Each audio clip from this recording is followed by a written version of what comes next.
Բարև ձեզ սիրելի հայրենակիցներ, ողջունում եմ ձեզ Համայնայության մայրաքաղաք Երևանից։ Այսօր նոյեմբերի 14-ն է 2025 թվական։ Կխոսենք աշխարհաքաղաքական, տարածաշրջանային, ներպետական ուշագրավ թեմաներից, որոնք կներկայացնեմ իմ մեկնաբանությամբ։ Այսօր հրավիրված էի նաև ես Կոնրադ Ադենաուերի հիմնադրամի կազմակերպած միջազգային համաժողովին, իհարկե այնտեղի պլենար քննարկումների, պանելային քննարկումներին չեմ անդրադառնա, որովհետև դրանք չեն հանրայնացվել, գիտեք ես սովորություն չունեմ այն թեմաներից խոսեմ, որը դուք չեք կարող ստուգել կամ կարդաք համացանցում տեսնեք։ Ուղղակի կանդրադառնամ Նիկոլ Փաշինյանի ելույթին, որը գրեթե ամբողջությամբ վերաբերվում էր թրիփին, Տրամպի ուղուն եւ նաեւ կոմունիկացիաների ապաշրջափակմանը, այդտեղ բաներ կար, որ իսկապես արժե անդրադառնալ։ Բայց սկսեմ վերջից, ոչ թե սկզբից իր ասած, որովհետև ասում էր, որ հիմա այս որ ներկայացրեցի, կսկսեն ապոկալիպտիկ բաներ ասել որոշ ժամանակ հետո, բայց ես ի սկզբանե արդեն կանխարգելի ճիրախոսն ասում, որ ապոկալիպտիկ ոչինչ չի լինելու։ Ինքը դման գնահատական է տալիս, որ այսինքն այն ինչ որ անում ենք շատ հարթ գնալու է, ոչ մի ապոկալիպտիկ բան չի լինելու։ Նա սկսեմ դրանից, երևի ինքը ուղղակի ապոկալիպսիս բառի իմաստը չի հասկանում, որովհետև այն մասշտաբի կատաստրոֆա, որը անունն է ապոկալիպսիս, մոլորակային մասշտաբի, ոչ իր հակով է, ոչ էլ մեր պետության քաշով է, ոչ մենք կարող ենք ապոկալիպսիս ստեղծել, ոչ էլ կարող ենք դա կանխել։ Այդ տենց ամպագորգոր, որ ասում ես, չի լինելու, դու ես անելու, որ լներ կամ չէ, կամ դու ես կանխելու։ Եթե նման բան լինի, ո՞նց ես դու դա կանխելու։ Ինչի ես ասում մի բան, որը քո հակով չի։ Մթամ հանգստացնում ես մարդկանց։ Այն մարդիկ, ովքեր հավանական բոլոր զարգացումները քննարկում են, դրանով օգնում են հենց իշխանություններին, օրվա իշխանություններին անկախ նայած ով ուզում լինի, որովհետև եթե մի բան քննարկում եք, պետք է դուք ունենաք համապատասխան բազա այդ քննարկումների համար։ Մեկը լինի օպտիմիստ, մեկը լինի պեսիմիստ, մեկը դե բառը չլսած թափով գնա այդ գործն անելու, մեկը էշիականջում քնած լինի։ Այդ բոլորի հանրագումարի արդյունքում դու պետք է լինես ռեալիստ, որովհետև այդ բոլորը կատարես։ Ինչ է նշանակում, եթե հավանական ռիսկերի մասին խոսում են, դա ապոկալիպսիս է։ Հեգնում ես, որ ինչ։ Ցանկացած անգամ փոքր գործունեություն ծավալելու համար մի հատ ռիսկերը գնահատողին են դիմում, մի հատ ռիսկերը կառավարողին։ Դա նորմալ ձև է։ Ու դա արվում է մի բանի համար, ավելի արդյունավետ աշխատանքի համար։ Եթե համարում եք, որ ցանկացած կարծիք հայտնելը հավանական զարգացումների մասին, դա մոլորակի կատաստրոֆայի մասշտաբի բան է, մեկ անգամ եւս հիշեցնեմ, բա պետական ծառայողները մտնում են հիմնարկ, ասում են, «Յա, այս ինչ է սարե, ինչի չունես, այս մալուխները նայ, բա որ հրդեհ լինի, այս մարդիկ մեջը վառվեն, բա այս դուրը լավ չի բացվում, բա այս բանը սենց է, առաստաղը այսպես է, այս մյուսը այսպես է»։ Այդ բոլոր բաները, որ ասում են, հավանական վտանգներից չեն խոսում, իսկ Փաշինյանն ինչ էր ասում։ Այս Տրամպի ուղին անպայման լինելու է, որովհետև բոլորը շահագրգռված են դրանում։ Եթե բոլորը շահագրգռված են, ինչի պետք է չլինի։ Հիմա բացատրենք բոլորը շահագրգռված են, ինչու պետք է չլինի։ Որտեղ նույն ձևի այդ օբյեկտի տերն էլ է շահագրգռված, որ իր օբյեկտում հրդեհ չլինի, հո ինքը հիմար չի իր ապրանքը ոչնչացնի։ Կամ այն մարդիկ, ովքեր մտնում են, նրանք էլ հո չեն ուզում մեռնեն, բայց դուք դնում եք բոլոր բաները հավանական բոլոր զարգացումների եւ ոչ մեկը ձեզ չի ասում այ մարդես ինչ ապոկալիպսիկ սարքեցիք, ինչ հրդեհի մասին է խոսքը, ինչ մալուխների մասին է, հայ էս հրդեհը կլինի, կարող ենք մեր ապրանքի վատն ենք ուզում, որ հրդեհ լինի։ Այդպես են պատասխանելու։ Լավ կլինի, որ ցանկացած օբյեկտ մտնեն, տեսուչին հանեն, ասեն Փաշինյանն ասել է հեգնելով, որ եթե բոլորը շահագրգռված են, ուրեմն ամեն ինչ նորմալ է, հաջողություն։ Այդ քննադատությունները հատուկ ինստիտուտներ են։ Նոբելյան մրցանակ ստացող գրականագետի գիրքը, ստեղծագործությունը որը որ այդ մակարդակի գնահատվում է մի գրաքննադատը դնում կարդում ասում է սխալ ես գրել սենց պետք է անես սենց պետք է անես որտեղ որոշակի տեխնիկական խնդիրներ կա որ կարող է այդ գրողը այդքան լավ չտիրապետի այդ ամեն ինչը օգնում է որ այդ մարդը նոբելյան մրցանակ ստանա իսկ այդ գրաքննադատի իսկ անունը կարող է չիմանան նա անշնորհակալ գործով է զբաղված կինո քննադատը ֆիլմը քննադատելու արդյունքում ստանում են մի հատ ֆիլմ, որը Օսկար է ստանում։ Կինո քննադատին կարող է անունն էլ չիմանաք, կամ չիմանաք, որ ինքն ամեն ինչ արել, որ այդ մարդը Օսկար ստանա։ Մարդիկ երազում են, որ ռացիոնալ մտքեր ու գաղափարներ լինի, դե հեգնում ես, որովհետև դե ռացիոնալ միտքը քո ինչին է պետք։ Ինչ ես անելու ռացիոնալ միտքը։ Իսկ ինչ վերաբերում է այն հարցին, թե բոլորը, որ շահագրգռված են, ինչու դա պետք է տեղի չունենա, ինչը Ռուսաստանը շահագրգռված չէր Եվրոպայի հետ առևտրով, Ռուսաստանը շահագրգռված չէր Ուկրաինայի հետ առևտրով, ինչ կորցրեց Ռուսաստանը, որ մտավ Ղրիմ։ Անունը կորցրեց, սանկցիաների տակ մտավ։ Եվրոպայի հետ առևտուրը կորցրեց դրանից հետո։ Հիմա չեք տեսնում Ռուսաստանի վիճակը, որևէ խելամիտ բան կարելի է ծագեր Պուտինի գլխի մեջ, որ Ղրիմ վերցնելու պատճառով այդքան խնդրի տակ մտներ։ Հիմա այսօր Եվրոպան դադարեցնի իր հետ առևտուրը իր վառելիքաէներգետիկ ռեսուրսները ինչի մենակ է, բայց այդքան առևտուրը Եվրոպան չէր անում Ռուսաստանի հետ, բայց այդ առաջավոր տեխնիկան, տեխնոլոգիան Ռուսաստան Եվրոպան չէր բերել։ Բա դու ասում ես սլավոնական եղբայր ենք 3 հոգով, խորհրդային միությունը փլուզեցիք 3 արյունակից սլավոն եղբայրներով ստեղծեցիք ԱՊՀ, մյուսներին էլ ասեք գնացեք ձեր գլխի ճարը տեսեք, նոր 13 օր հետո գնացին միացան մի մասը։ Բայց նույն Ռուսաստանը չեր ուզենա առևտուր անել Եվրոպայի հետ, կուզենար, չէ, բայց տեսար չէ ինչ կատարվեց։ Այդ մի քայլի պատճառով ինչի մեջ, իսկ հիմա էլ ինչ է ասում է, բա որ պարտվեմ երկիրս կփլուզվի, բայց ի՞նչ ձևի խաղադրույք է իրար է, այդեն խիստ հաշվարկելով, որ կամ գնում եք մի քանի կիլոմետր վերցնում, եթե հանկարծ չհաջողվի դա պահենք, ուրեմն երկերը քանդվում, հա։ Նենց որ Նիկոլ Փաշինյանը երբ որ ասում է, եթե բոլորը համաձայն են, ուրեմն դա չի կարող չկատարվել, առնվազն լուրջ չի, որտեղ ես ձեզ բերեցի մի օրինակ մեր աչքի առաջ, այն էլ Ռուսաստանի, որը Նիկոլ Փաշինյանի աղբերն է, դե լավ գիտեք, նորություն չի։ Եղբայրական Ռուսաստանի մասին եմ ասում, որը ինքը իր վրա այդքան խնդրեմ ստեղծեց մի քանի կիլոմետր առաջ գալու համար։ Այնպես որ չասեք ռացիոնալ մտածողությունը դրան է վերաբերում։ Իսկ ինչ վերաբերում է Տրամփի ուղու հետ կապված իր ներկայացրածը, այս պարագայում այն ինչ որ ասում էր, որևէ որոշակիություն չկար։ Չկար անգամ որը որտեղով անցնելու։ Հա, երկաթգիծը պարզ է, այն տարածքով որտեղ ժամանակին խորհրդային միության երկաթգիծն է եղել։ Բայց մալուխները, բայց գազի գիծը, ավտոճանապարհը եւ այլն դեռ որոշակիություն չկա։ Որոշակիություն անգամ չկար Տրամփի ուղու հետ կապված, որը որ հայ-ամերիկյան ընկերություն պետքա լինի։ Անգամ որոշված չի դեռ բաժնեմասը Հայաստանի ինչքան է, որտեղ դա պայմանավորված է նրանով, թե ինչ չափի ներդրում Հայաստանը կանի։ Ու նաև կանի Հայաստանը, թե չէ, կամ իմաստ ունի Հայաստանը անի, թե չէ, որտեղ եթե այդ ճանապարհը Ադրբեջանը չօգտագործի, Հայաստանին դա պետք չի։ Հայաստանի միջով անցնող այդ երկաթգծով մենք ինչ ենք անելու։ Այսինքն դա միայն մի դեպքում կաշխատի, եթե Ադրբեջանը շահագրգռված է, որտեղ Իրան մոտով է գալու ու անցնի։ Եթե հանկարծ իրանք չընտրեն Իրանի ճանապարհը։ Այսինքն դա նշանակում է, որ նախ ինքը ներկայացնում էր, որ այդ բաժնեմասը կախված է, թե ինչ չափի կունենա, հա, կունենանք ներկայացվածություն, բայց ինչ չափի դա պայմանավորված է մեր բաժնեմասի չափով։ Այդ վերջնական իհարկե կորոշեն, դեռ չկա դա որոշած։ Չկա անգամ որոշած 49 տարով ալինելու, թե 99 տարով։ Բացի դրանից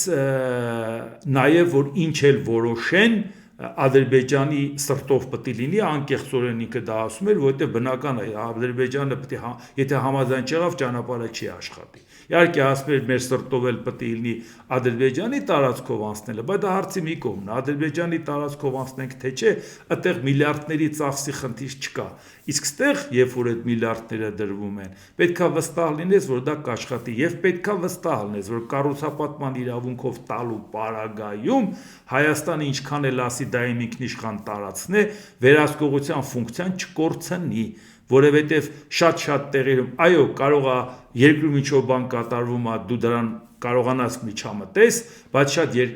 ընկերություններ, որոնք Հայաստանի տարածքում գործում են, նրա բիզնես գործունեությանը պետությունը չի միջամտում։ Նա արդեն պայմանագիր է կնքել, իր գործունեությունն անում է։ Այսինքն ստեղ էլ մենք խնդիր ունենք, որ եթե ուրիշ ներդրողները լինի երկկողմանի համաձայնությամբ, իսկ այդ ուրիշ ներդրող Նիկոլ Փաշինյանը, որ ասում է, կարող է պատահաբար լինեն թուրքերն ու ադրբեջանցիները ուղիղ կամ միջնորդավորված, ինչի համար դա էլ մեզ վաղը կբացատրեն, ես նախապես եմ ասում, բայց մենք վաղը կիմանանք, որ դե իրանք պետք է շահագրգռված են փող դնեն, որպեսզի անպայման այդ ճանապարհը աշխատի։ Էս էլ ուղղակի մենք նկատի ունենանք, մտահոգությունները կայանում են նրանում, որ երբ որ ինքը ասում է, որ այ ակտիվ ձևով Դոնալդ Տրամպը դրանք անում է, բայց քանի որ մենք գիտենք, որ Դոնալդ Տրամպից առաջ այդ ակտիվությունը չուներ նախորդ ադմինիստրացիան, իսկ Դոնալդ Տրամպը հավերժ չի,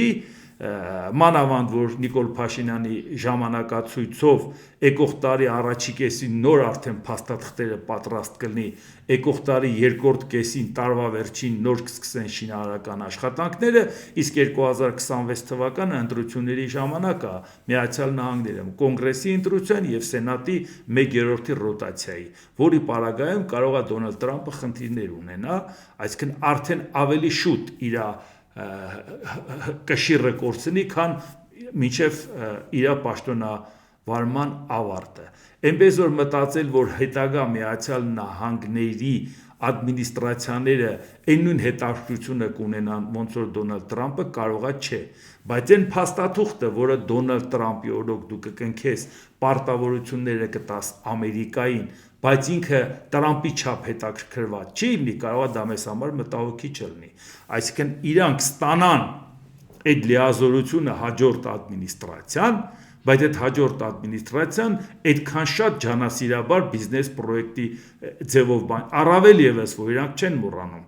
որ այդտեղ խնդիր կարող է առաջանա, ուզում ես Չինաստանից ապրանքը տանես Եվրոպա, ամեն օր Միացյալ Նահանգները կարող է Չինաստանի հետ խնդիր ունենա, տա Աստված, որ նորմալ հարաբերություններ, գիտեք ինչքան են ես կողմնակից, որ դրանք բարելավվեն, որտեղ դա մոլորակի համար է պետք, չնայած երբեք Միացյալ Նահանգներն ու Չինաստանը տեսանելի ապագայում հուսալի գործընկերներ չեն դառնա, բայց այս այն պահը չի, որ առճակատման գնան։ Բայց ցանկացած պահի կարող է կոնֆլիկտի պարագայում Չինաստանն ասի այդ ճանապարհը ինձ չի հետաքրքրում։ Այդ դեպքում ինչ ես անելու, կամ Հնդկաստանին չի հետաքրքրում, կամ Կենտրոնական Ասիայի երկրներին, որոնք Ռուսաստանի ինադու 5-ի հետ հանդիպեց Դոնալդ Տրամպը։ Այսինքն խիստ քաղաքականացված է այդ տնտեսական պրոյեկտը, իսկ անվտանգային կոմպոնենտը մենք այդ հարցում Դոնալդ Տրամպի հետ չենք լուծել։ Պետք չի խաբեությամբ, ինքնախաբեությամբ զբաղվենք։ Դրա մեջ այդ կոմպոնենտը ուղղակի բացակայում է։ Դրա համար իսկ երբ որ Նիկոլ Փաշինյանը այսօր էլ նշեց, որ Դոնալդ Տրամպի հետ ստորագրածը ինչպես տեսնում եք արդյունք տվեց, որովհետև Ադրբեջանով արդեն ապրանքը եկավ, եթե Դոնալդ Տրամպի հետ ստորագրածը արդյունք տար ռուսական ցորենը Ադրբեջանով գալուց հետո գոնե այսօր Նիկոլ Փաշինյանը կկարողանար միջազգային համաժողովում ասել, որ այդ ճանապարհը այլևս բաց է, մենք էլ կարող ենք ապրանք ուղարկել կամ այլ ապրանք կա։ Եթե դա ոչ թե նրա համար էր, որ Ղազախստանը կամ Ռուսաստանը որոշեին, Ալիևը նրանց ասեր, ես ձեզ թողում եմ, դուք արեք, եթե մի բան է Ղազախստանի վրա մնացել է, գտնենք, տարեք, վաճառեք։ Եթե դա իսկապես ճանապարհը բացված լիներ, կամ գոնե Նիկոլ Փաշինյանը այս մի քանի օրվա ընթացքում Ադրբեջանի հետ ճշտացել էր, որ այլևս այդ ճանապարհը բացվում է, կամ կարող ենք մենք էլ օգտագործենք, ապրանք ուղարկենք, գոնե այսօր դրա մասին կասեր, քանի օր անց է։ Ռուսական ցորենը մտել է ամսի 6-ին, այսօր ամսի 14-ն է։ 8 օրվա ընթացքում նույնիսկ չգիտեք, էլի ինչ որ բան գալու է, թե չէ, կամ դուք կարող եք բան ուղարկել, թե չէ։ Այնպես որ դա միջազգային ֆորումում ներկայացնել որպես մեծ հաջողություն Տրամպի հետ կնքած փաստաթղթի, որը օգնեց Ռուսաստանի հետ ավելի սերտացնել հարաբերությունները, դա այդքան էլ լուրջ չեմ համարում։ Դրա համար նաև նայենք մի քանի հարցեր էլ, որովհետև Երեգել, երբ որ Նիկոլ Փաշինյանը ասեց, այդքան ժամանակ չեղավ ամեն հարցերին անդրադառնալ, Արցախի անկախությունը միֆ էր, ինքը որ դա ներկայացրեց, որ այ բոլոր բանակցությունները կբացենք, դուք կտեսնեք, որ այդ անկախությունը միֆ էր։ Հարցը սա է, այն որ իշխանությունները մեղադրում են նախկին իշխանություններին, որ դուք լավ չեք բանակցել եւ այլ, շատ փաստարկված ու հիմնավոր բարբերաբար ես դրան անդրադառնում եմ, բայց չմոռանանք, անդրադառնում եմ նաեւ այս իշխանության սխալներին, ի տարբերություն իրանց, որովհետեւ իրանք մենակ ասում են նրանց ժամանակ ա եղել, բացել ժամանակ, եթե Արցախի հետ կապված դա ասում եք, բացատրում, թե ինչի այդ ճանապարհով գնացինք, այո, ինչ վերաբերվում է Ռոբերտ Քոչարյանի հետ կապված, Ռոբերտ Քոչարյանը երբ որ ասում էր, որ Արցախը երբեք չի եղել անկախ Ադրբեջանի կազմում, դրա մասին խոսել ենք այն ժամանակ, երբ որ Ռոբերտ Քոչարյանը նախագահ էր, այսօր չենք խոսում դրա մասին մենակ, խոսել ենք այն ժամանակ, այն ժամանակ էլ էին ասում, ինչ եք ուզում, չենք հասկանում, գնաց Ստրասբուրգ, տեսակ ադրբեջանցի լրագրողին ոնց տեղը դրեց, չեմ հասկանում ձեր ուզածն ինչ է, մեր ուզածն է, որ ձեզ խաբում էր, դրա մասին էինք ասում,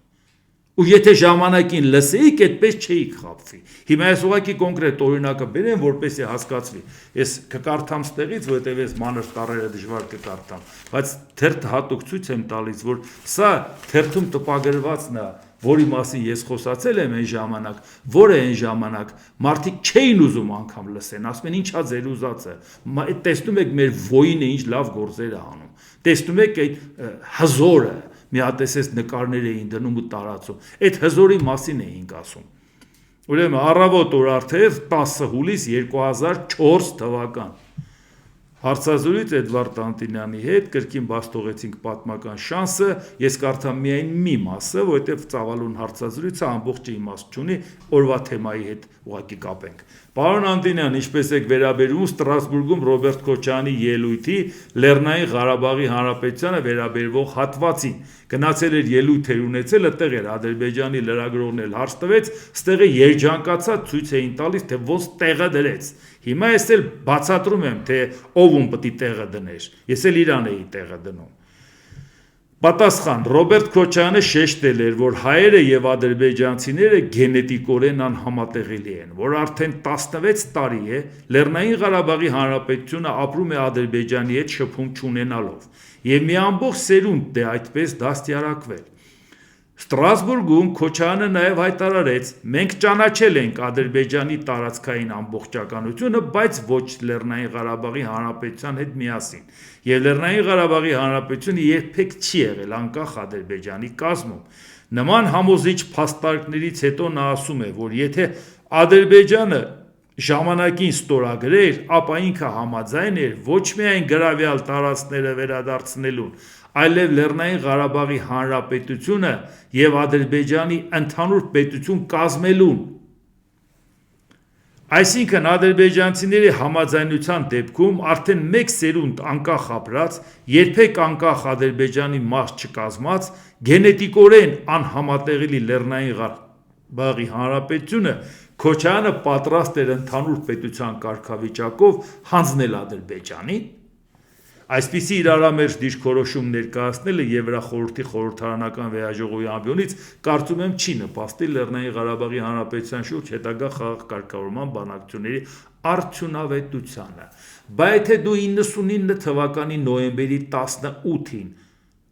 ԵԱՀԿ Ստամբուլի գագաթնաժողովում ստորագրում ես Եվրոպայի անվտանգության խարտիան, դա ստորագրում է նաև Ադրբեջանը, որտեղ ընդգծված երևում է տարածքային ամբողջականություն, սահմանների անխախտելիություն, ինքնիշխանություն հիմնարար սկզբունքները, որոնք դեռ գալիս է Հելսինկիի եզրափակիչ ակտից 1975 թվականի օգոստոսի 1-ին, որով որոշվեց Երկրորդ համաշխարհային պատերազմից հետո աշխարհակարգը։ Դրանից հետո, երբ որ խորհրդային միությունը փլուզվեց, Հարասլավիան փլուզվեց, չնայած դեռ 99-ին Հարասլավիան վերջնական չէր փլուզվել, Չեխիա, Սլովակիա բաժանվեցին, ասին բերեք նորը ֆիքսենք Եվրոպայի անվտանգության փաստը ֆիքսենք։ Փաստը ֆիքսեցին, այդ հիմնարար սկզբունքները նաև Ստամբուլում կար։ Հիմա հարց է ծագում, եթե Ռոբերտ Քոչարյանին ասում են, բա դու ստորագրել ես տարածքային ամբողջականությունը Ադրբեջանի, իդեպ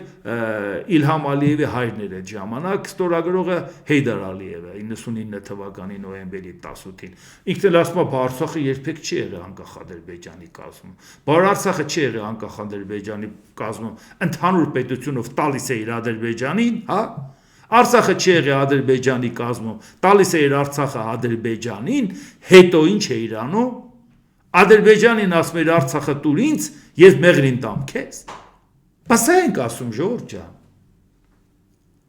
Որ այո, այս ձևով եք բանակցե, այս ենք բացատրու, ժամանակին ենք բացատրել։ Ոչ թե մենակ այսօր։ Այսօր հիշեցնում ենք դրա մասին, բայց նույնը վերաբերում է նաև մեր իշխանությանը։ Ասում Արցախը մի ֆեր, դա միշտ եղել է Ադրբեջանի կազմում։ Այդ դեպքում Ալեքսանդր Լուկաշենկոն, որ հայտարարեց 5 միլիարդ դոլար Ալիևը պատրաստ էր Հայաստանին տալ Սերժ Սարգսյանին, որպեսզի Արցախը հանձներ։ Սերժ Սարգսյանն էլ ասեց, ես իրան կտամ, թող ինքը հրաժարվի։ Որևէ մեկը հերքել է, որ այդ խոսակցությունը եղել է, Լուկաշենկոյի ասած։ Նա հրապարակային ասել է, որին մասնակիցներ են եղել։ Ալիևը երբևիցե ասել է, այստենց բան չեմ ասել։ Դուք լավ գիտեք, որ Ադրբեջանը շատ արագ է արձագանքում ցանկացած խոսակցության։ Ուզում եմ Արգետինայում Ադրբեջանի մասին բան խոսան։ Անմիջապես իրանք արձագանքում են, որ ոչ այդ հասարակության մեջ, ոչ այդ միջազգային հանրության մեջ իրանց մասին վատ ֆոն չստեղծվի։ Ալիևը միշտ հիմա ասել է, 5 միլիարդ չեմ խոստացել։ Սերժ Սարգսյանն ասել է, այնպես բան չեն ասել։ Բայց այդ դեպքում հարց։ Հիմա նույն հարցը տանք Նիկոլ Փաշինյանին։ Բա որ Արցախը միֆ էր։ Ալիևը 5 միլիարդին չէր տալի։ Այդ միլիարդավոր դոլարների զենքը առել էր։ Ինքը կուզենար հաղթեր, որներ հաղթող նախագահ հաղթանակած, ոնց որ հիմա է իրան ցույց տալի։ Բայց 5 միլիարդավոր դոլարների զենքն առնելուց հետո 5 միլիարդ որ տար։ Իր երկրի մոտ հաղթանակած չէր երևա, որովհետև ինքը ընդամենը փոխշահավետ գործարք էր առել էր։ Ինքը այդ ոյնը չէր դառնա իր ազգի աչքի առաջ։ Կասեր մեր փողերը տարակ տվեցիք։ Բայց ինքը ինչ էր համաձայնվում 5 միլիարդ տա։ Մարդիկ էլ ասում են դե գիտեք ինչի, որպես իր զինվորը չզոհվի։ Այսինքն ուզում եք ասեք Ալիևը, տոտալիտար Ադրբեջանի Ալիևը, որը համարում է իր համար հորից ստացած ժառանգություն այդ պետությունը, որ իր համար մարդը ոչ մի նշանակություն չունի, Ալիևը մտածում է իր զինվորի մեռնելու գնով, սպանվելու գնով, զոհվելու գնով չէր ցանկանում Արցախը վերցնել, Նիկոլ Փաշինյանը մեր զինվորների զոհվելու գնով Արցախը տվեց։ Ու ասում էր, բայց եթե ձող կթողեր տայի, եթե պատերազմ չլներ ու չպարտվեինք, ոնց կարայի տամ։ Տվեցինք, պարտվեցինք, դա մեր հաղթանակն է, Հայաստանը փրկեցինք։ Եթե վերջերս ասում, առաջ այն ժամանակ տես բան չէր ասում։ Այսինքն հիմա կարող եմ հատել Ալիևին մեծ հումանիստի մեդալ տանք,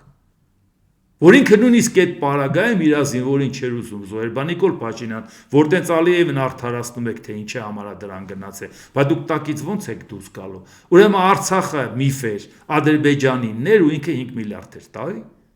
Դերում մտածեք ինչից եք խոսում էլի։ Բացի դրանից էլ, այսօրին նաև շատ է քննարկում, ինձ էլ այնքան գրել են դրա մասին, անընդհատ նույնիսկ մեկը մի քիչ մտահոգված, մի քիչ դժգոհելով ասում է, ինչի անկլավների թեմային չեք անդրադառնում, տարբեր թեմաներից խոսում եք, անդրադառնամ անկլավների թեմային եւ նաև ներկայացնեմ անկլավների ծուղակը։ Նիկոլ Փաշինյանն ասեց, որ առանց հանրաքվեի հնարավոր չէ այդ փոխանակությունը։ Հասկացանք։ Հանրաքվեն, գիտեք, կարող է բավական ուշ լինի, մանավանդ որ հաջորդ հանրաքվեն պետք է լինի սահմանադրության, իսկ սահմանադրության հանրաքվեի այդ անկլավների հարցը չես դնի, սովորաբար նման հարցերը մի կետով ա դրվում, հարց ա ծագում, բայց չի բացառվում, չէ՞ որ Ալիևը հանկարծ մտածի ասի, դե ինչ շատ ձգվեց այդ անկլավների հարցը, տվեք մեզ հիմա։ Փաշինյանը ինչ պետք է ասի, պետք է ասի չեմ տալի, պետք է ընդհանուր պայմանավորվենք նոր, բայց այն 4 գյուղը, որից մի մասի վրա վերահսկողություն ուներ Հայաստանը, մի մասի վրա չուներ։ Ադրբեջանն ասեց ընդունում եք, որ դա մերն, ասին հա, դե տուր։ Առանց սահմանազատման կանոնակարգը հաստատելու ասեց տուր։ Փաշինյանն էլ լեղապատար գնաց այդ գյուղացիներին ասեց, եթե հիմա մենք արագ դրանք չտանք, ինքը կմտնի ավելի շատ կվերցնի։ Մի հատ է շանտաժարեց այդ մարդկանց, այդ գյուղերը տվեց։ Հիմա եթե դու կանգնում ես, ասում ես, որ այդ գյուղերը ես ընդունում եմ, որ Ադրբեջանինն է։ Ադրբեջանին էլ ասում է, դե որ ընդունում ես, տուր ինձ, որտեվ Ադրբեջանի ձեռնտու չի փոխանակումը։ Այն դիրքը, որ ունեն այդ անկլավները, 3 գումարած մեկը, այդ դիրքի անկլավները նա հաստատ Արցախաշենի հետ փոխելու ցանկություն չունի։ Բայց այդ դեպքում հարց մենք ինչի ենք ի սկզբանե հիմնավորում, որ դա իր անձնա, ինքն էլ ասի դե որ իմն տվեք ինձ։ Չեմ սպասում հանրակրվեին։ Հիմա անգել ենք սահմանազատում ենք անում, բայց ի սահմանազատումը ճշտումներ ենք անում, բայց այդ մասը ակնհայտորեն դուք խոստովանում եք, որ դա ձեր է, չի դե տվեք։ Որ մերոնք ասեն ոնց ենք տալի, բա բերեք ընդհանուր փաթեթով անենք, կասեն բա այն 4-ը ոնց տվեցիր։ Մի հատ փխ կարեցինք տվեցիր, չէ։ Դու էլ գնացիր վախացրեցիր։ Բա սա ենք ասում, ինչ եք դա անում։ Բա որ հանկարծ հանրակրվե չլինի։ Ոնց է այդ հարցը լուծվելու։ Ադրբեջանը երբեք չի ասում, որ ես էլ իմ վերահսկողության տակ հայկական տարածք ունեմ։ Չի ասում։ Բայց մենք ասում ենք, այո, մեր վերահսկողության տակ ունենք, իրանք էլ մեր հողերից էլ իրանց վերահսկ։ Այդ մենք ենք ասում, իրանք չեն ասում։ Վաղը կանգնում ասում կո հանրակրվեն գլխացավանքա երկար է տևելու։ Իմ 4 գյուղը տուր։ Ինչ ենք անում։ Կամ կարող է հանրակրվեով չանցնի, իմ 4 գյուղը տու փոխանակմանը համաձայն չենք։ Փոխանակումը բացի հայ ժողովրդի համաձայնվել է հանրակրվեով, նաև Ադրբեջանը պետք է համաձայնվի փոխանակման, չէ։ Իսկ կարող է նա չի համաձայնվում, որտեղ նա հրաշալի գիտի ինչ հարցվաշեն է, ինչ է այն 4 գյուղը, որը ինքը ցանկանում է ունենա, ինչ ստրատեգիական դիրքեր ունեն այդ գյուղերը։ Բայց արդեն մեր իշխանությունները խոստովանեցին դա Ադրբեջանին, նա անգամ հիմքերն էլ կթան, լրիվ հիմնավորեցին, բա մի ժամանակ չունեիք այդ հիմքերը, ասում եք Ադրբեջանն էլ չունի։ Այդ որտեղից այդ հիմքերը տենց հայտնվեց, որ մենակ իրանց հետ կապված հայտնվեց, որ դուք էլ ասում եք Ժորժ ջան, դե իրանցն է, բա ինչ անենք։ Հանրակրվեով կարանք փոխենք։ Իսկ հանձնելը առանց հանրակրվե։ Ինչի դուք հանրակրվեով այդ 4 գյուղը հանձնեցիք, չէ, ասիք իրանցն է, ինչ հանրակրվե։ Բա սա էլ եք ասում իրանցն է։ Ասում եք այս անկլավներն էլ է իրանցը։ Այսինքն սրան հանրակրվե պետք չի հանձնելու համար, հանրակրվեն պետք է փոխելու համար, իսկ իրան ինչին է պետք հանրակրվեն Ալիևի, եթե այս 4-ը իրան ավելի ձեռնտու է, ավելի լավ դիրքի գյուղեր են, մեզ համար էլ շատ վնաս, եթե դա հանձնենք, քան այդ գյուղը, որը որ ինքը հանձնի, մանավանդ որ մենք արծվաշենից ճանապարհ չունենք կպնելու։ Աստված գիտի կհամաձայնվեն ճանապարհ ունենանք, թե չէ, թե տենց էլ արծվաշենը գտան, մենք էլ չենք կարող բնակեցնենք։ Այնպես որ այս անկլավի հետ կապված Փաշինյանը, որ ասեց հանրակրվեա չանհանգստանանք, մենք հենց ինքը ասեց արդեն անհանգստացանք, որովհետև ինքը արդեն սկսեց բացատրել, որ դա Ադրբեջանինն է, տալու ենք իրան։ Ուզում ենք այդ թղթերը տեսնենք, իրանք հիմքերը վերեցին, որ դա իսկապես իրանցն է, թե չէ։ Հիմա նայենք Վրաստանի խորհրդարանի խոսնակ Շալվա Պապուաշվիլին ինչ ասում։ Ադրբեջանն ու Հայաստանը միշտ ճիշտ քաղաքականություն են վարում, փորձելով համագործակցել բոլորի հետ, իրենց ժողովուրդների բարօրության համար։ Պապուաշվիլին ընդգծել է, որ Ադրբեջանի եւ Հայաստանի միջև խաղաղության հաստատումից հետո անհրաժեշտ է տարածաշրջանի զարգացումը դիտարկել որպես միասնական տարածք։ Հիմա երբ որ Նիկոլ Փաշինյանն ասում է մենք խաղաղություն ենք բերել, ով խաղաղությանը համաձայն չի, ուրեմն պատերազմ է ուզում։ Ուզում եմ ասեմ 2004 թվականից ես հրապարակային հանդես եմ գալի։ Կարող է մի հատ նախադասություն գտնեն, որ ասեն ենք մեզ պատերազմ է պետք։ Բա ո՞նց եք շառանում, որ եթե մեզ չընտրեք, ով գա պատերազմ է բերելու, այսինքն երբ եք դուք լսել այդ պատերազմի մասին։ Նիկոլ Փաշինյանից լսել ենք նոր պատերազմ, նոր տարածքներ։ Նիկոլ Փաշինյանից լսել եք, որ 19 թվականին ասել է Արցախը Հայաստան է եւ վերջ։ Նույն Նիկոլ Փաշինյանն ասել է 18-19 թվերին թղթերը նայեցի, իմացա որ Արցախը Ադրբեջանինն է։ Իմ սխալն էր, որ այդ մասին չասեցի։ Սխալ չէր, անցագործություն էր։ Սխալը ո՞րն է զոհերի ու տարածքային կորուստների արդյունքում։ Այսինքն ինչի համար եմ ասում։ Ես ասում եմ, որ այդ նույնը, որ Հայաստան, Վրաստան, Ադրբեջան պետք է դիտարկել նաև մեկ ընդհանուր որպես տարածք։ Առաջի անգամ ենք այդ մասին խոսում։ Բա որ միշտ հրապարակային ասել ենք, որ հարավկովկասյան 3 երկրները լինեն նույն ռազմաքաղաքական ու տնտեսական տիրույթում։ Այդ դեպքում չեն լինի հարավային Կովկասում բաժանարար գծեր։ Եվ նաև ասել ենք դա կլինի Եվրամիությունը եւ ՆԱՏՕ-ն, որի պարագայում մենք այդ խնդիրները չենք ունենա։ Եվրամիության պարագայում, ինչպես տեսնում եք, Էլզասը Լոթարինգյան ձեռքի ձեռք հանցե Գերմանիայի, Ֆրանսիայի, հիմա Ֆրանսիայի տարածքում է, բայց Եվրոպայի մայրաքաղաքներից մեկն է։ Ազատ բոլորն է շփվում են։ Այդ կարգի օրինակը եվրոպական մոդելի արդյունքում է, դա էլ ներկայացնում ենք։ Այնքան ենք Ստրասբուրգի օրինակը բերում, արդեն համ դիմացիներն էին հոգնում, համ մենք։ Բայց դա լավագույն տարբերակն է, Արցախը մեր ձեռն էր, մեզ ձեռնտու էր ասել, եկեք քաղաքակիրթ ընտանիք ընտանիքի անդամ լինելով այդ հարցը սրությունը կկորի թե ում տարածքում է այդ դեպքում մեր ձեռն էր այսինքն մեր շահերից էր բխում խոսել համաեվրոպական ընտանիքի անդամ լինելով եւ խոսել խաղաղությունից որտեղ մեր ձեռքին էր Արցախը մեզ ձեռնտու էր դա իսկ մենք ամեն անգամ դա չենք ասել Անեցեք ներկայացնում ոնց որ խաղաղությունը դուք եք օրինել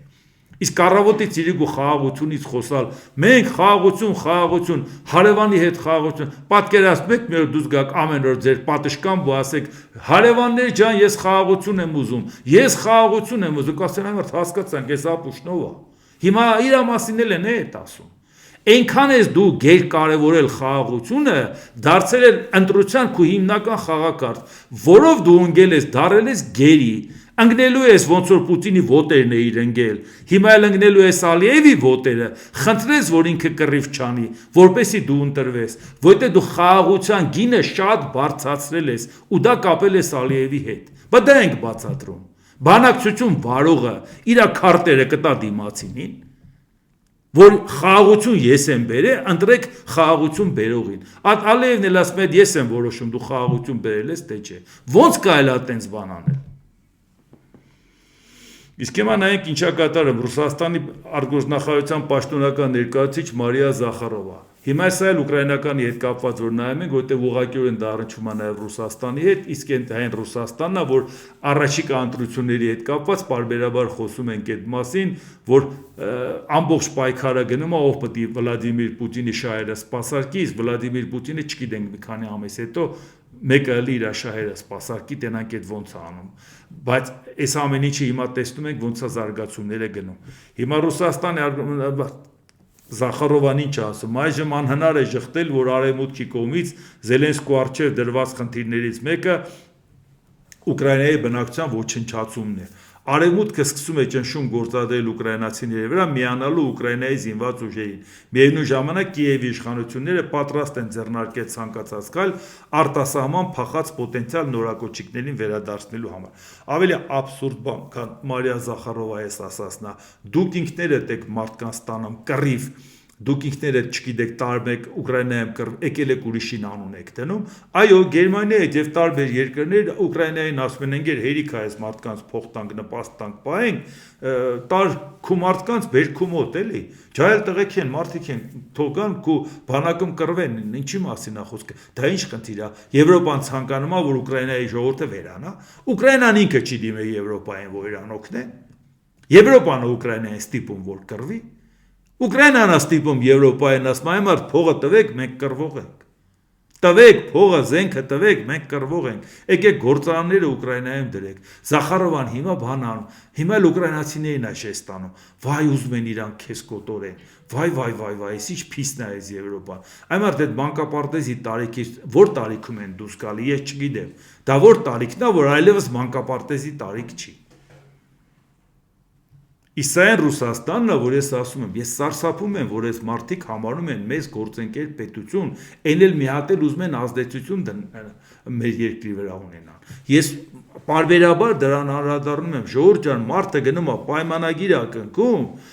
ասում է մի հատ աշխատանքային պայմանին ծանոթացրեք, ասում է խնդրեմ, գնում ես Ուկրաինա, այսքան մարդ է սպանում, ստանում ես պարգևավճար։ Հետո կողքից էլ մի հատ սառնարան կգողանաս կբերես տուն։ Եթե քեզ կսպանեն տնեցիները փող կստանան։ Հա, շատ լավ է, պայմանները դուրս եկավ։ Սպասեք, մի հատ ավելացնեմ, հա, իսկ եթե շատ մարդ սպանեմ, ինչ անեմ, ավելի շատ պարգևավճար։ Ժողովուրդ դուք հասկանում եք մենք ում հետ գործ ունենք։ Մարդը պայմանագիր է կնքում, որ մարդ սպանի։ Պայմանագիր չի կնքում, որ գնա հայրենիք պաշտպանի։ Պայմանագիր չի կնքում խաղաղապահ առաքելությամբ գնա որևէ տեղ խաղաղություն հաստատի։ Պայմանագիր է կնքում, որ մարդ սպանի, իրան փող է պետք։ Լավ փողի համար պատրաստ է մարդ սպանել, նաև սպանվել։ Այդ մարդիկ ուզում են Հայաստանը տնօրեն են, դուք հասկանում եք ինչ է նշանակում։ Ես սարսափում եմ մտածել, որ էս է այս մարդկանց մակարդակը։ Ինչի է Պուտինը շարունակելու պատերազմը, ինչի են մարդիկ ասում, անխուսափելի է թե Ուկրաինայում պրծնի։ 800,000 մարդասպան հետ ավերելու։ Իրա երկիր, որոնք գալու են մեծ փողերին սովորել են, մարդ սպանելուն սովորել են։ Դուք հասկանում եք, որ նրանք Ռուսաստանի գլուխը ինչ են բերելու։ Բանտերի դռները բացել եք, բոլորին տարել եք ընդեղ։ Մարդասպաններին տարել եք, որ մարդ սպանի։ հետ են գալիս, էլի գալի մարդ են սպանում, որտե նրանք դրան են սովոր։ Ռուսաստանը դրանց դեմն առնելու է։ Դուք թիվը պատկերացնում եք ինչ թվի վարձում մարդասպան է ինքը կողել Ուկրաինա։ Մեռնակական չէ, որ այդ կռիվը չպրծնի։ Ու այդ մարդիկ եկել են, մեզ են բան սովորացնում, կամ Ուկրաինային են բան սովորացնում։ Ադրբեջանում Ռուսաստանի արտակարգ եւ լիազոր դեսպանը կանչվել է արտաքին գործերի նախարարություն, նրան բողոքի նոտա են հանձնել։ Հանդիպան ընթացքում կտրուկ բողոք է հայտնվել այն փաստի կապակցությամբ, որ նոյեմբերի 14-ին Ուկրաինայի մայրաքաղաք Կիևի վրա հրթիռային եւ անօթաչու թռչող սարքերի հարձակումների հետևանքով Իսկանդեր հնդրներից մեկն ընկել է դեսպանատան տարածքում, ինչի պատճառով էլ նոտա է ուղարկվել։ Նշվել է, որ վերջին պայթյունը ամբողջությամբ ոչնչացել է դեսպանատան ցանկապատի մի մասը, վնասել բան եւ այլ եւ այլ։ Բարեբախտաբար մարդ չի դուժել։ Այսինքն իրանք ասում են Ռուսաստան բադուասմերի գեշտ հարվածներ է մասցնում։ Նպատակային է սխփել Ադրբեջանի դեսպանատանը։ Այդ Իսկանդերը ո՞նց եկավ ընկավ Ադրբեջանի դեսպանատուն։ Կամ դրոնով ո՞նց խփեցիր Ադրբեջանի դեսպանատանը։ Այդ էլ փաստորեն քու մոտ չի ստացվում, բայց առիթը մի անգամից օգտագործեցին։ Ուկրաինայի նախագահ Վոլոդիմիր Զելենսկին հեռախոսազրույց է ունեցել Ալիևի հետ եւ շնորհակալություն հայտնել Ադրբեջանի աջակցության եւ ցավակցությունների համար։ Զելենսկին նշել է, որ երեք գիշեր Ռուսաստանը Ուկրաինայի դեմ հարյուրավոր անօթաչու թռչող սարքերի բալեստիկ հրթիռներ է ուղարկել եւ այդ հարվածը նաեւ Ադրբեջանի դեսպանատանը։ Մենք նաեւ քննարկել ենք երկկողմ հարաբերությունները եւ գործընկերության զարգացումը։ Այժմ կանանց լույս է բացվում համագործակցության բոլոր ոլորտների համար։ Ներուժը մեծ է եւ մենք մտադիր ենք այն իրացնել, ասել է Զելենսկին։ Բայց տեսակ առիթը ոնց օգտագործեց Ադրբեջանը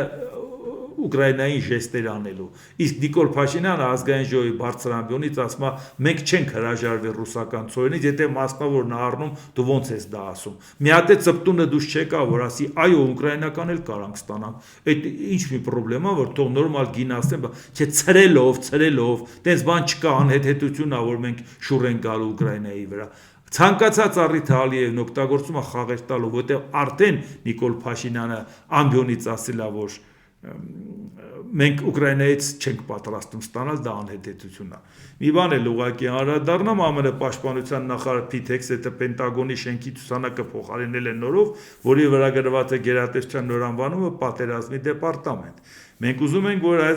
դռնով անցնող բոլորն իմանան, որ մենք չափազանց լուրջ ենք վերաբերում այս կազմակերպության անվանումը փոխելուն, նշել է Հեքսեթը։ Իդեպ դա ինչից առաջացավ, Դոնալդ Տրամպը ասեց, որ ժամանակին պաշտպանության նախարարություն դրեցինք, այ դրա համար հիմա մեր դիրքերը թուլացել է, մեր հետ ուրիշ ձևով են խոսում եւ այլն։ Դե դուք գիտեք, Դոնալդ Տրամպը պատմությունը իր ուժեղ կողմը չի, էլի։ Դրա համար երբ որ արդեն sense խրող ձևով այդ ամրացնում են այդ ցուցանակը, ասենք որ երբ որ 1941 թվականի դեկտեմբերի 7-ին ճապոնացի Գբիր Խարբալի վրա հարձակվեցին, այդ ժամանակ դա կոչվում էր պատերազմի նախարարություն։ Այնպես որ ես չգիտեմ հաջորդ երբ պաշտպանության նախարարություն եղած ժամանակ Ամերիկայի վրա հարձակվել են, այսինքն դա զսպեց, հա, այդ անունը Ճապոնիային։ Ու պետք չի, դրա համար եմ ասում, որ դա ուժեղ կողմը չի պատմությունը, ուզում է ինքը ներկայացնի, որ տեսեք, ինչ ենք անում, բայց իրականում դա պատերազմի նախարարությունը ստեղծվել է դեռ 1789 թվականին, երբ որ առաջին նախագահը ընտրվեց Ջորջ Վաշինգտոնը 1789-97 2 ժամկետով։ Այդ ժամանակ արդեն երբ որ այդ գերատեսչությունները կար ստեղծված ռազմական, այդ բոլորը արդեն կառավարություն ձևավորվեց, արդեն դարձավ պատերազմի նախարարություն։ Չնայած դրա վրա նաև ռազմածովային ուժերի ֆունկցիան կար, բայց արդեն երկրորդ նախագահի օրոք Ջոն Ադամսի օրոք 1797-1801 98 թվականին արդեն նաև ռազմածովային նախարարությունը ստեղծվեց։ Բայց դրանից հետո, երբ որ Դոնալդ Տրամփն ասում է, դարձրեցիք պաշտպանության նախարարություն, մենք թուլացանք, մի հատ չմոռանանք, հա ու մորոքա դա դառը։ Հարի տրումենի։ Այդ այն հարի տրումենը չէր, որ օգոստոսի 6-ին ու 9-ին Ճապոնիայի վրա միջուկային ռումբ գցեց։